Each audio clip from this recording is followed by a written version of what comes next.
எல்லா புகழும் முருகருக்கே. இன்னைக்கு செவ்வாய்க்கிழமை, நம்ம தலைவர் முருகருக்கு வசந்த நாள் இல்லையா? அலங்காரம் எப்படி பண்ணுவோம் ஒரு வாரமும். ஆமாங்க, இன்றைக்கும் ரொம்ப சூப்பராக அழகாக நான் பண்ணலை, பவித்ரா தாங்க இன்றைக்கி அலங்காரம் பண்ணாங்க. அலங்காரம் பண்ணுறதுக்கு ஒரு போட்டியே நடக்குங்க இங்கே எல்லாருக்குமே. அவ்வளோ பிடிக்கும் நம்ம முருகர் எல்லாருக்கும். காலையிலே எழுந்திரிச்சு குளித்து கிளம்பி நான் வெளில வரும்போதே பசங்க அழகாக அலங்காரம் பண்ணிகிட்டு இருந்தாங்க. இன்றைக்கி மல்லிப்பூ, சாமந்திப்பூ, ரோஜாப்பூ இதெல்லாம் வச்சு தான் அலங்காரம் பண்ணாங்க. கோயிலாக இல்லை இது வீடா வர ஃபாலோவர் எல்லாருமே கேட்பாங்க. ஏன்னா வரும்போதே வத்தி சாம்பிராணி வாசனை, அந்த கோயில் வாசனை, அந்த பூக்கள் வாசனைலாம் அவ்வளோ சூப்பராக இருக்கும். எனக்கே ரொம்ப ஆச்சரியமாக இருக்கும். இது எல்லாத்துக்கும் காரணம் கண்டிப்பாக எல்லா புகழுமே முருகருக்கு தான். நிறைய பேர் நம்ம முருகரை, நம்ம சாமி மாடத்தை பார்க்கணுன்னு ஆசைப்படுறீங்க. கண்டிப்பாக வந்து நீங்கள் நேராக பார்க்கலாம்.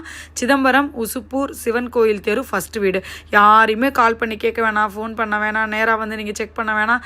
நேராக இந்த அட்ரஸுக்கு வந்துட்டிங்கனாலே கரெக்டாக சூப்பராக வந்துடலாம். ஆட்டோ பிடிச்சி கூட சூப்பராக